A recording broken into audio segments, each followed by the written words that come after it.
Hey, welcome to our video. You may have had some questions following your PDI. This video is designed to help get you up to speed on everything that we covered, top to bottom, to help any questions that you may have about what did we talk about and what did they cover with that. So we're going to go through this home top to bottom. Some things may be a bit different and some things may vary, but we're going to try and get you up to speed. Let's get started. Hey, so there's a few things that we always talk about at our PDIs when it comes to utilities, cables, and things that you need to know on the exterior of your home. They're all going to be over on this corner, so let's go through and figure out what each one's for. Over here, we have our Rogers box. We will always run Rogers and Bell to your home. The box for Rogers sits at the top, and our Bell wire is down at the bottom. There's a tag on it to let you know which is which. Just to the left of it, we have a communications conduit that's a dry run right down to your basement. What that means for you is that if you ever need to run a conduit into your home, you don't need to do any drilling, you don't need to do any cutting, no perforations through your foundation of the home. This cap right here just pops off and it comes out right downstairs, and we'll see where that is right at our fuse panel. Above it, we have our hydrometer. You will have seen this before in past homes you've owned, and it's pretty self-explanatory. To our left, we have this box right here. This is an outdoor temperature and humidity sensor for our HVAC system. What you need to remember is that in here, you've got a couple batteries. This cover pops open and we'll see the inside right here. These are two lithium-ion AA batteries. When you replace these, make sure you replace them with two lithium-ion AA batteries. This will ensure you get the most lifespan out of these batteries and prevent having to change these more often than you have to. When you put it back together, it only goes one way and it clips back in. When you put it up, it just slides into its handy bracket up here on the wall, nice and easy, and you're all done. Below it, we have a water meter sensor here. This will be used just to calculate your water and sewer usage for all your billing purposes with your respective township. Lastly, we have our gas meter here. Again, probably something you may be familiar with depending on what homes you've owned in the past and where. This little yellow wire down at the bottom, this is a trace wire, which means that the gas company can find out where this line goes with having to do limited invasiveness in terms of digging or finding where it goes in any other methods by energizing this wire. So don't panic, it's meant to be there. On the side of your home, anytime you see a small square duct like the one that's going to be up on this wall, that's going to be for your dryer vent discharge. Just above it, anytime we see vents in our soffit space above us, right underneath our roof line, those are going to be for our fans from our upstairs bathrooms. On the side of your home, you're going to see a couple vents and tubes that will be present on one wall. Over here, we have two different vents. These are going to be for our hot water tank. One will be an intake vent, one will be a discharge vent. Some models only have one exterior vent, and that's fine too. Depends on your model, both work just fine. Just to the right of those, you're going to see two more vents, one long one and one short one. These are going to be the vents for your furnace. Make sure in the wintertime you don't let any snow build up against these, otherwise it can trigger a safety shutoff and then you won't have any heat or hot water. So pop your head outside in the wintertime and make sure there's no snowbanks building up against those. Just to the right of that, we have our sump pump discharge right here. This one discharges into this pipe, which has a rodent screen. Depending on what build you have and where that is, this may appear differently, but the premise is the same. When water flows down into where the foundation is, it gets pumped out so that you don't get that water in your basement, ultimately taking it away from the home in order to keep your basement warm and dry, just like we like it. On the exterior of your home, you're going to find a couple other vents that look different than the others. This one here is actually labeled, it says air exhaust. This is part of our HRV system, or our heat recovery ventilator. In short, it just means that it takes the stale air from inside and switches it out for bringing in some fresh air in from the outside. Also on this wall, we have a vent up above us. This is part of our range hood venting system. Now, different homes sometimes will have a different appearance with what that vent looks like, but they all function the exact same. The last vent on the wall is the exact opposite of the one we just talked about that gets rid of that stale air from inside. This is the one that brings the air in, and it's labeled as well. At the top it says air intake. Same thing as we would have talked about for our vent systems for our hot water tank and our furnace. Make sure that you don't have snow and ice building up against here to keep the system running efficiently just the way it should. On all of our homes, we also have outdoor hose bibs. Your position may vary depending on your model. or your selections, but they all function the same. These are a frost-free design, which means when I turn off the water, it drains itself from the inside of the wall. So no more winterizing taps like you did in the old days, because as long as you don't have a hose connected to this, you'll be frost-free and you don't have to worry about it freezing. If you still want to winterize it, we can show you how later, because it's super easy to do so. On the back side of your home, you may find a railing like this one. Depends on the model and it depends on the elevation.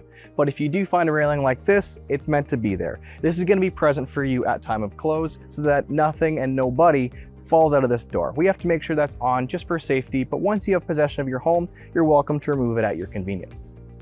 Next to it, we have an outdoor receptacle up here. This one does not appear to be a GFI receptacle because it's tied to the receptacle at the front of the home.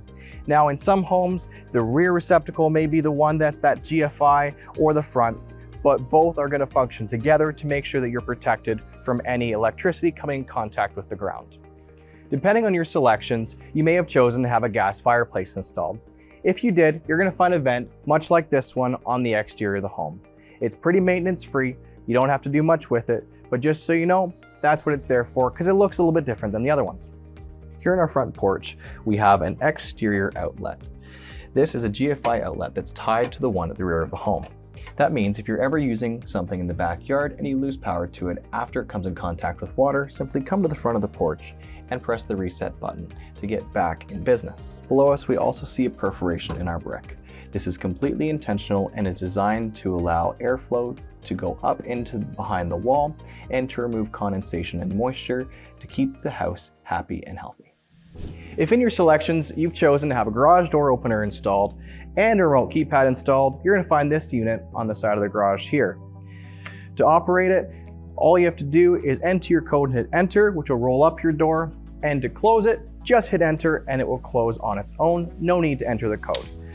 Make sure that cap is down when you're done to keep dust, dirt, and water away from your keypad.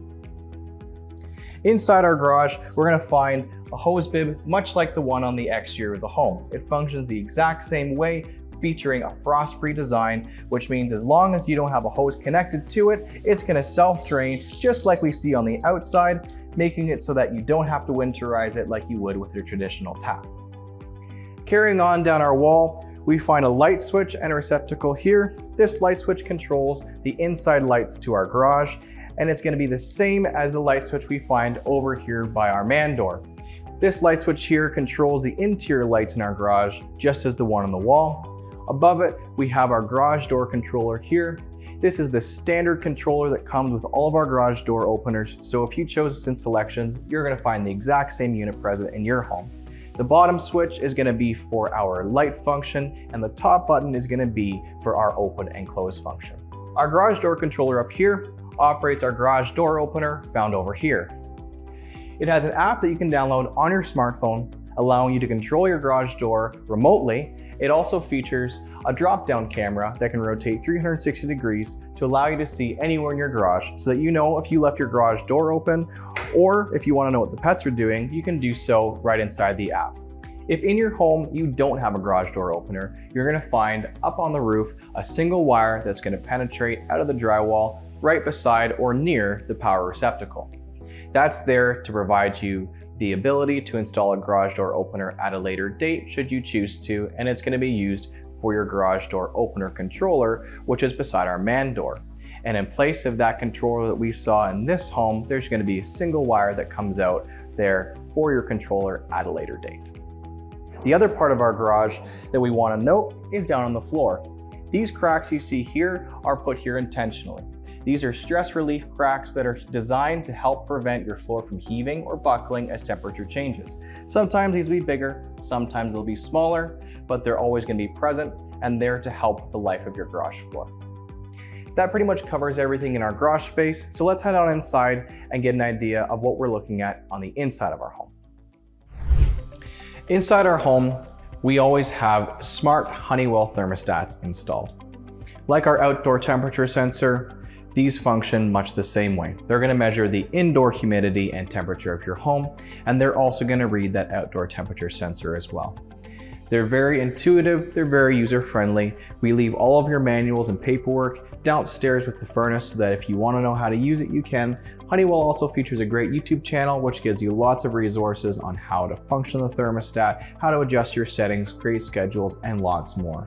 But at a glance, we can see that on our screen, we have our indoor temperature, what it's set to, and what its target is, and we can also see in our outdoor settings what it's reading outside for humidity and temperature. Moving on into the rest of our home, we'll see central vac rough-ins like this one here. Depending on your selections, you may have chosen to have them routed to a single location, or you may just have them dropping down to the basement. Either work fine, and they'll all present very similarly to the one we see here. In the main area of our home, we also have a gas fireplace. This will change based on your selections and what model you have. It has a single switch that we'll find on the wall, typically located higher than a normal light switch to make it stand out. A single click will cause the igniter to function inside our fireplace, and after a few seconds it will ignite, as we can see the flames in behind us there. The front panel on our fireplace is removable, which will give you access to all the controls housed inside. Make sure your fireplace is off and cool before you do this to avoid any burns. All you need to do is lift this mesh up and off, and then we'll be able to access what's inside. At the bottom, we have two controls. One is our fan controller here. This allows you to adjust the speed of the fan that will come on to circulate the warm air inside of this fireplace out into your home. To the right, this silver knob is a flame adjustment to increase or decrease the flame height and intensity in your fireplace. We'll have these set for you at a comfortable setting, but you can always change it down the road if you choose to. Reinstalling the cover is nice and easy. All we have to do is make sure that we hang these brackets back on the pegs inside, just like we had when we took it off, and we'll be all closed up and back in business. Inside our home, you may also find some crank windows. Depending on your selections, your crank windows may feature folding cranks, or in this case, they may be fixed. Both function the exact same way, and we want to highlight the same points with both. When we open our window, it functions just like we would expect. But when we close our window, we want to ensure that when we get a little bit of resistance on our window crank, we stop and allow our window lock to do the rest of the work. This means we're not going to put any wear and tear on this gearbox if we don't have to, meaning we get the most life out of it. When it comes to our window screens, there'll be one of two designs. As shown in this home, this is a simple press down design as indicated by our label. Alternatively, we could find 4 pegs on the sides of our window screen on top and bottom. They function similarly and are both easy to remove, but for this home, we'll show you how to remove this window screen. All you need to do is press the bottom of the screen down and then tilt the top out, allowing you to remove the screen and set it aside. This is helpful for both cleaning the windows or in the wintertime, relieving any condensation that may be built up inside of our window frame. A very common result of condensation that comes from moisture in the home due to building materials releasing their moisture into the atmosphere. To put our window screen back on, all we need to do is press the bottom in first, the opposite of what we did taking it out, and then slide in our top to make sure it's sitting the way it should be. Once we don't see any light coming through the sides, we know we're all done. One other thing you may find in your home, if you have a sliding door, is a variety of locking mechanisms for your sliding door. In this home, we have a sliding door that has a thumb latch like this one, and you will have seen that in most homes. We also have a toe kick latch here at the bottom. Now, we can use our toes to operate the latch, but for sake of our video today, we're going to use our hands. This is in the engaged position, as we can see shown by this pin at the bottom. This means that the door is not going to move from its position right now. To release it, we just press this button, which will disengage the lock. Now, when our door opens, we can also lock it into the next position by pushing it down into the lock position there. This means we have a little bit of airflow through our door without compromising security or letting pets or children out. To release it, we just press the same button and the door can move freely. Now you no longer need your hockey stick to keep your door closed. Here inside our kitchen, we always want to make sure we know about a few things.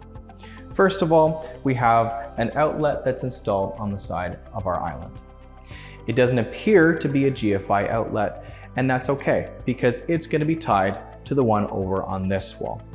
In some scenarios, it will be a GFI outlet, but nonetheless, you'll be protected either way. Underneath our island, we have a place for our dishwasher. This will have all of the materials we need to have our electrical run, and you'll find a box that's tied underneath right here to allow you or your installer to connect the power to your dishwasher. When it comes to the plumbing part, just remember that everything is already set up for you to connect to underneath the sink. When we open up our doors, we're able to see that we have our plumbing all set up underneath. We'll see we have our hot water connection line as well as our drain line, so that when you go to install it, it's nice and easy. One thing to note is that all your cabinet doors have two features that you may not know about. They're adjustable, which means if you go to close your door and it doesn't close quite as fast as you want, we can adjust it. The way we do that is by clicking this little switch at the top in towards our cabinet, and it will make a soft click. We can close our door, open it again, and that means that hinge is going to let us close that door a little bit faster. Just some adjustability for you as you get settled into your new home. When it comes to installing your dishwasher, you may find that these cupboard doors are in the way of you or the installer. We can remove these with two simple techniques. Each hinge features a small push tab in behind that allows us to remove it. When I do so, I'm simply pushing on this back tab here, releasing it from its place in the cabinet, allowing me to set it aside to prevent damage or maybe just to give me some more room working underneath the sink. To put it back on, I'm going to do the same as I did removing it, just backwards. I'm going to start by putting in my leading edge first, followed by the back side, and I'm going to hear a nice affirming click. That's the top one, and that's the bottom. The other thing that we find in our kitchen is going to be our range hood. Depending on your decor selections, this implementation and design may vary, but it features the same parts. We have the ability to turn on a light as well as a fan function underneath to vent any of our cooking fumes and gases outside. We can see where our ducting lives by looking up above our range hood to see that it discharges to our exterior.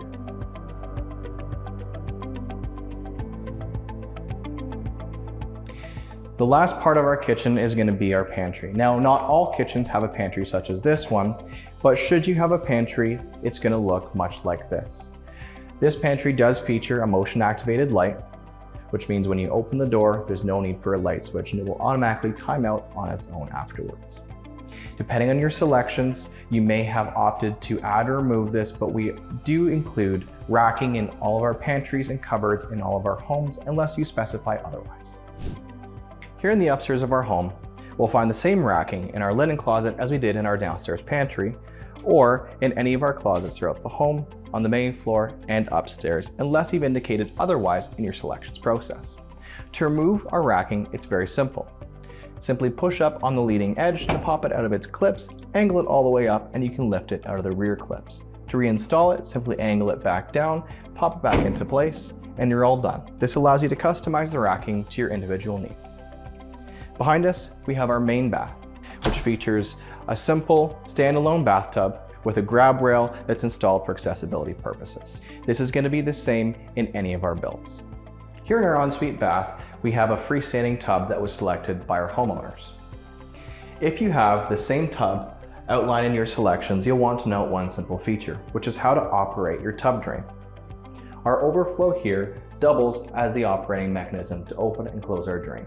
A quarter turn counterclockwise will allow us to close the drain, and clockwise allows us to open it again. In this bathroom, we also have a shower. In this shower, we have a magnetic strip that sits on this glass door that gives us a nice tight seal against this side. This strip can be adjusted as over time you may find there's some gaps that may let some water sneak out during a hot shower. To do so, All we need to do is just wiggle our weather stripping to pull it out, close our door, make sure it looks good all the way along, and we're back in business with no wet feet when you come out of the shower. Here in our home, we have an upstairs laundry. Now, your use case and design may differ depending on your model and selections, but the concepts will be the same. Here we have our water supply valves for our washer, as well as our drain for our washer. Positioned just below it, we have our power for our washer, as well as the power for our dryer. Here in the basement of our home, we have a common feature that you're going to find in all of our builds. It's called a backflow preventer. That's what we see in the gray box on the floor back here. All this means is that you want your waste to exit out to the street, but none of that to return back into the home. Make sure if you ever choose to finish your basement in the future, you make sure that this box is left accessible in case it ever needs to be serviced. Here in our basement, we cover a lot of information. We're going to go through each one of these appliances individually and get you up to speed on what you need to remember to keep things running smoothly. On our furnace, we have a furnace filter here at the bottom. To access it, we want to lift this cover off like so, and we can set it aside. Our furnace filter slides out nice and easy like this. We can match up our sizes when you go to the hardware store to pick up your new one. We can also match up our filter rating, which will be written up at the top. This one is listed as a MERV or MERV 11. Make sure that whatever filter you put in, it does not have a higher number than 11 to prevent adding too much stress to the furnace and making it work harder than it needs to. When you do change your filter, make sure your furnace switch is off so that you don't suck any dirt or particulates into the system as a result of removing your filter. When you go to install it, make sure that your arrows are positioned towards your furnace, and all you have to do is slide it in place.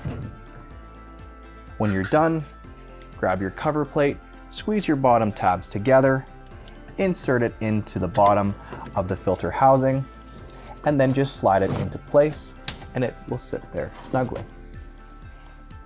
Above it, we have a humidifier. This works to increase the ambient humidification in the home during the winter. This means that you won't have those dry winter nights where you wake up and your throat is parched, because this will be working to help combat that. There's two modes on this. One says summer and one says winter. We want to make sure that this arrow points to summer in the summer, or turn the knob to point it to winter in the winter time. We'll pop this open and see what it does. The easiest way to access this is going to be by pulling on the bottom tab first, unclipping it, and then lifting the top tab out. Inside of our unit, we have what's called a humidifier pad. This pad simply tilts out, and we'll close this damper to allow us to slide it out. To change it, simply remove the top piece and slide your pad out. Don't try to clean these, because any harsh chemicals will result in the coating that's on this to deteriorate, and this is a metal honeycomb which will rust and deteriorate. So just change it. Usually, make sure you check it every 6 months, and if it's starting to get dirty or full of scale, you can just replace it. To reinstall it, slide it back in and take your top piece, line it up with your grooves on each side, and it will snap into place just as it was.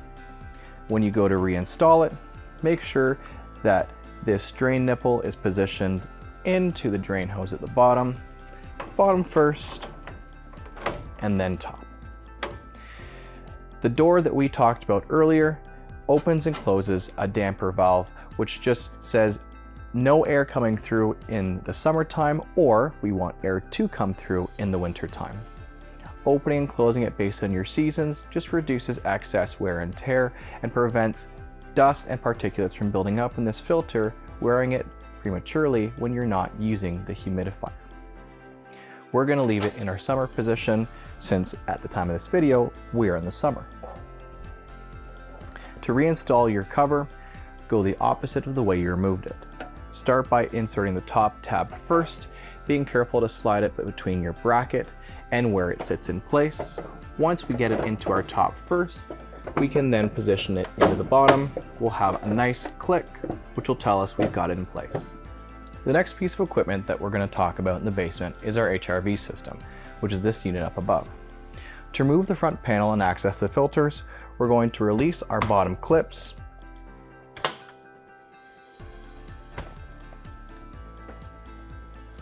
and then we can lift our front cover out, up, and off.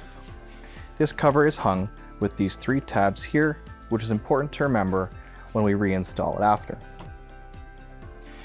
This has 2 filters in it, as well as a ventilator core. The top filter is this green one here.